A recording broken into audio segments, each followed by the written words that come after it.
बिहार की मौजूदा राजनीति का सबसे अहम और अनकहा सच है भरोसा। अब इस राज्य की सियासत का सबसे खाली कोना बन गया है। नीतीश कुमार की राजनीति ने स्थिरता दी पर भरोसा खत्म किया।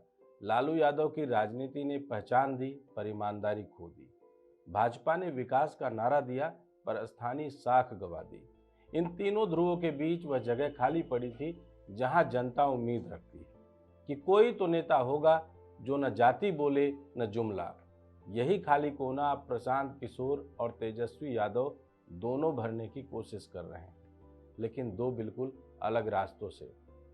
प्रशांत किशोर इसे नीति और जवाबदेही की भाषा में भर रहे हैं। वे विकास, भ्रष्टाचार और प्रशासनिक ईमानदारी की बात कर रहे हैं। उनकी अपील तर्क और नीति पर आधारित है। वहीं तेजस्वी यादव इस भरोसे की दरार को भावना और वफादारी से भरने की कोशिश कर रहे हैं। वे लालू परिवार के अन्याय और पीड़ित विरासत को जनता से जोड़ना चाहते हैं। उनका संदेश यह है कि जिन्होंने गरीबों के लिए लड़ा, उन्हें सत्ता ने सजा दी। लेकिन कांग्रेस वहां है जहां वह देश भर में पहुंच चुकी है, भरोसे के बाहर और समीकरण के भीतर। बिहार में कांग्रेस अब वैचारिक ताकत नहीं बल्कि गठबंधन की औपचारिकता बन गई है। न उसके पास नेतृत्व है, न जनता से सीधा संवाद। वह न तेजस्वी के साथ भावनात्मक लहर का केंद्र बन पा रही है, न पीके के नीति आधारित अभियान में जगह पा रही है। दरअसल बिहार की राजनीति का जो भरोसे का कोना था, उसे कांग्रेस ने सबसे पहले खाली किया था। आज वही कोना जनता तलाश रही है और वही जगह नए खिलाड़ियों को जगह दे रही है। तेजस्वी इसे वंश के जरिए पाना चाहते हैं और प्रशांत किशोर विचार के जरिए। लेकिन जनता वंश नहीं, व्यवस्था बदलने का भरोसा चाहती है और यही वह निर्णायक बिंदु है जो 2025 के चुनाव में बिहार की राजनीति की दिशा तय करेगा। नमस्कार, मैं डॉक्टर विजय शुक्ल। बिहार की राजनीति हर 5 साल में वही पुराना नाटक दोहराती रही है। चेहरे बदलते हैं, नारों का रंग बदलता है, पर पटकथा वही रहती है।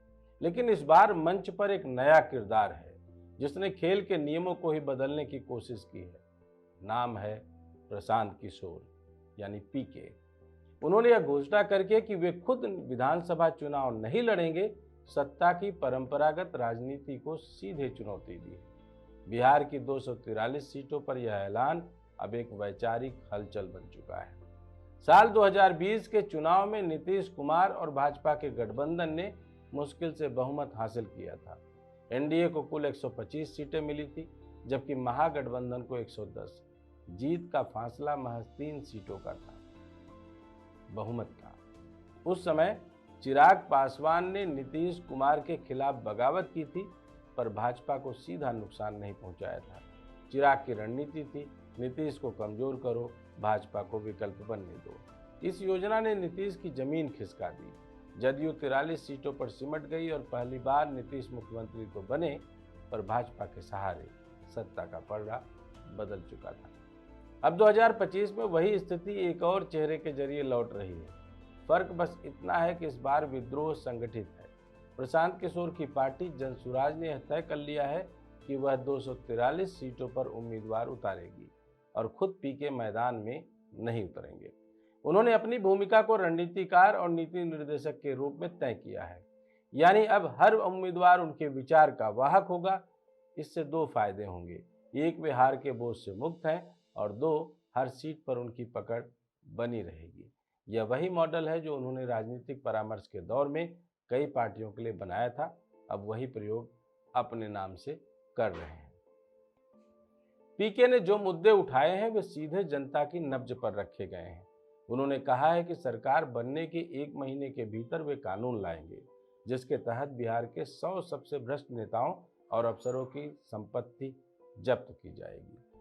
उन्होंने शराबबंदी जैसी नीतियों की आलोचना की है, माफिया तंत्र को चुनौती दी है और यह दावा किया है कि बिहार को फिर से आत्मनिर्भर राज्य बनाया जाएगा।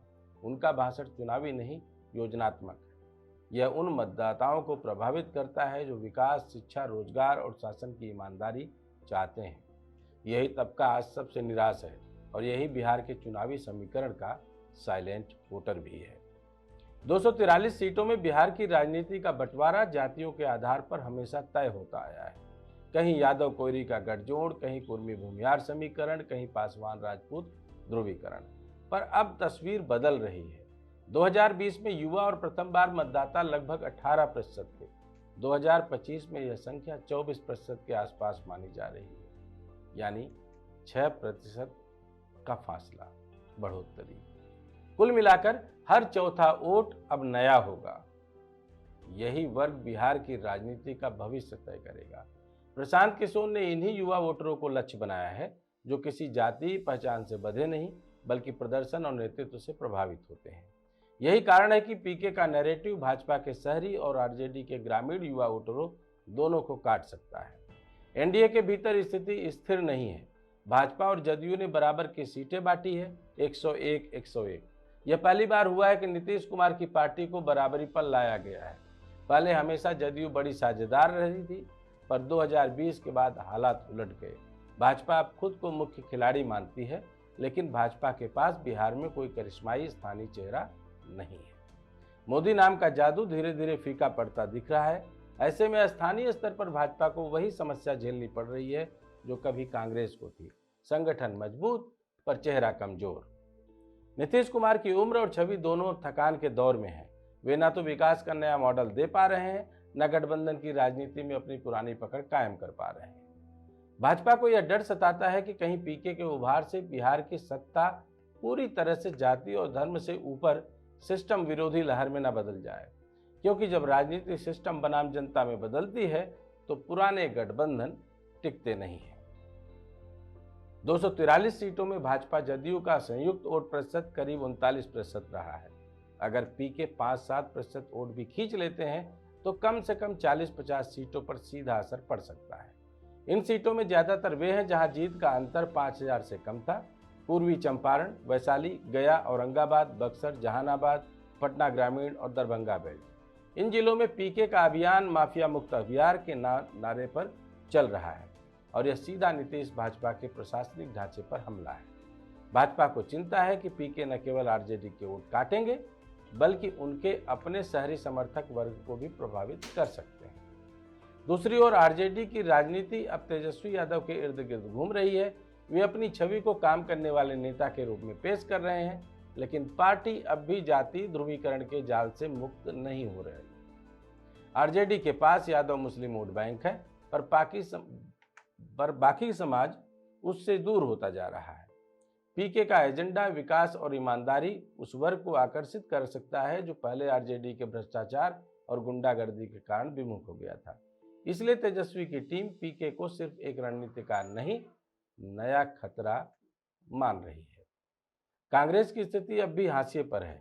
2020 में वह महागठबंधन के साथ होते हुए भी कोई निर्णायक भूमिका नहीं निभा पाई। इस बार जनसुराज और आप दोनों ने कांग्रेस की जगह ले ली है।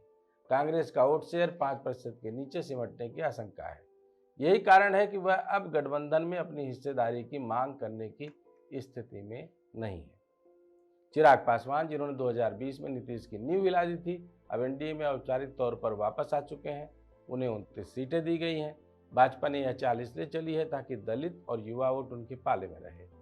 लेकिन याद रहे, चिराग का असर सीमित है। यह पासवान बहुल इलाकों तक सीमित रहता है। इस बार उनकी पार्टी को भाजपा जदयू के साथ तालमेल से कुछ फायदा हो सकता है, पर यदि पीके की लहर मजबूत हुई तो एलजेपी के भी वोट छिटक सकते हैं। 243 सीटों का यह पूरा गणित अब 4 नहीं 5 ध्रुवों में बंट गया है। एनडीए, महागठबंधन, जनसुराज, आप और छोटी क्षेत्रीय दल।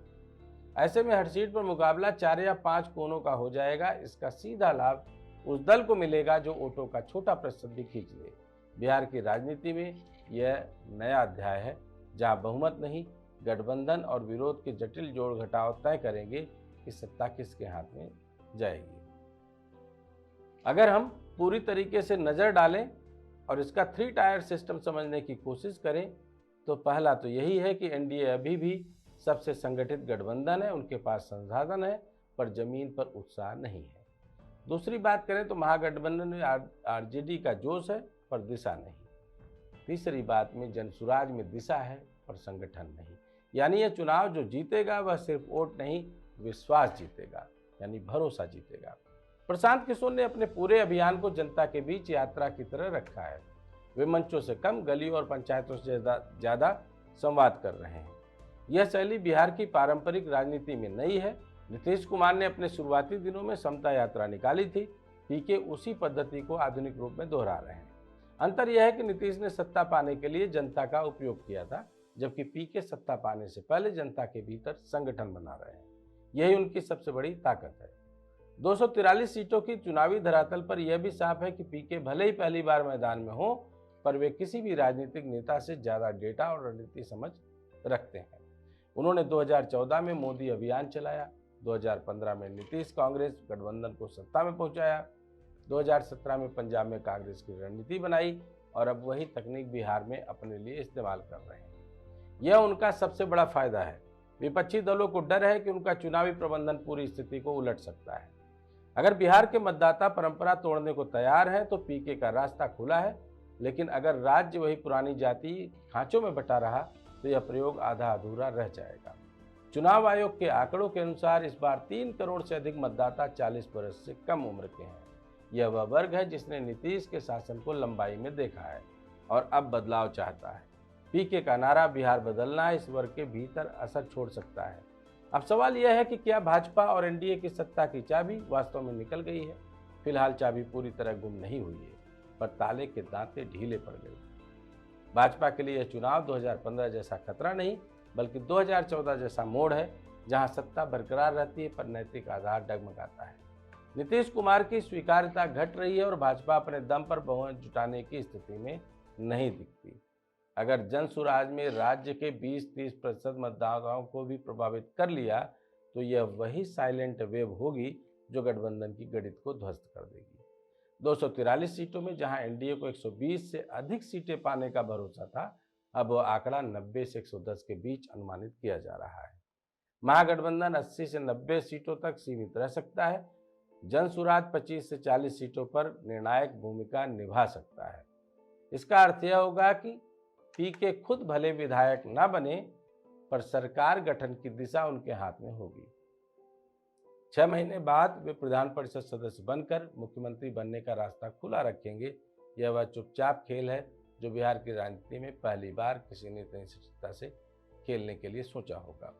इस बार चुनाव में नारा नहीं रणनीति बोलेगी और पीके की यह रणनीति सत्ताधारियों के लिए उतनी ही खतरनाक है जितनी 2020 में चिराग पासवान की थी। फर्क सिर्फ इतना है कि चिराग भावनाओं से लड़े थे, पीके गणित और विचार से लड़ रहे हैं।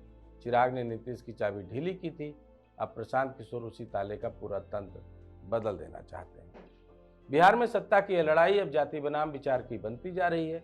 जनता तय करेगी कि वह एक गठबंधन की सरकार चाहती है या एक ऐसा प्रयोग जो परंपरागत सीमाओं को तोड़ दे। पीके का यह चुनावी संकनाद अब केवल चुनावी चुनौती नहीं, चेतावनी है कि राजनीति का रंग बदल रहा है और जो इसे समझ नहीं पाएगा वह इस बार इतिहास बन जाएगा। दीपावली पर होली वाले रंग की कल्पना कर रहे सियासी लोगों के लिए अगर आपको लगता है कि कोई सवाल है तो आप रेज करें। जय हिंद, जय भारत।